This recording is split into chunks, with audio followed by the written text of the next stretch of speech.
تو ہماری کہانی دیکھنے کے لیے ہمارے چینل کو سبسکرائب کریں اور ہماری ویڈیو کو لائک کریں۔ تو چلو آئیں مل کر دیکھتے ہیں آج کی نئی کہانی۔ کسی گاؤں کے ندی کنارے ایک ننھا سا گھر تھا۔ وہاں کا ماحول بہت خوبصورت اور خوشگوار تھا۔ وہاں 2 میاں بیوی رہتے تھے۔ بیوی کا نام نازیہ اور شوہر کا نام خالد تھا۔ نازیہ بہت اچھی تھی۔ وہ صبح سویرے اٹھتی اور کام کاج میں لگ جاتی۔ خالد بہت خراب تھا، کام چور، نکھٹو، نہ کام کا نہ کاج کا، دشمن اناج کا۔ ایک کان سے سنتا، دوسرے کان سے اڑا دیتا۔ نازیہ اسے بہت سمجھاتی پر وہ نہ سمجھتا۔ ایک دن نازیہ بولی، کچھ خبر بھی ہے؟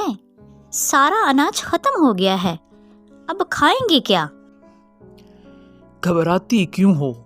خدا دے گا۔ خدا بھی انہیں کو دیتا ہے جو محنت کرتے ہیں، کام چوروں کو خدا نہیں دیتا۔ تو میں کیا کروں؟ نوکری تو ملتی ہی نہیں۔ نوکری نہیں ملتی تو مزدوری کر لو، مزدوری میں کیا حرج ہے؟ خدا کو مان، میں اور مزدوری؟ توبہ توبہ! ارے میرا باپ تحصیلدار تھا، وہ بڑا آدمی تھا، صبح و شام لنگر بٹتا تھا، سینکڑوں بھوکے پیٹ بھرتے تھے۔ باپ کو چھوڑ، اپنے آپ کو دیکھ، نکھٹو کاہل۔ یہ کہا اور پھوٹ پھوٹ کر رونے لگی۔ اب تو خالد بھی بہت گھبرایا اور بولا، اچھا رو مت، آنسو پوجھ لیں، میں شہر جا کر نوکری ڈھونڈتا ہوں۔ خالد اٹھا اور شہر نوکری کی تلاش میں نکل پڑا، پر اسے نوکری نہ ملی۔ حیران پریشان کیا کرے اور کیا نہ کرے۔ پھر اس نے اپنے دوست کو اپنی ساری داستان سنا دی۔ دوست بولا، گھبراؤ مت، میرے ساتھ چلو، میں آئس کریم بیچتا ہوں، روز کے 5,000 کما لیتا ہوں، تم بھی بیچنا۔ پھر دونوں دوست کارخانے چلے گئے۔ دوست نے ایک تھیلا خود خریدا اور دوسرا تھیلا خرید کر خالد کو دے دیا اور بولا، ہاں آواز لگا، ٹھنڈی میٹھی آئس کریم ہے، ٹھنڈی میٹھی آئس کریم ہے۔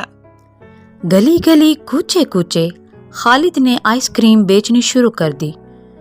جب وہ ساری بک گئی، بس تھوڑی سی رہ گئی، چلتے چلتے گھر آیا تو زور سے چلایا، ٹھنڈی میٹھی آئس کریم ہے۔ نازیہ نے آواز سنی، جانی پہچانی تھی۔ وہ دوڑی دوڑی آئی اور دروازے سے دیکھا تو اپنا خالد تھا۔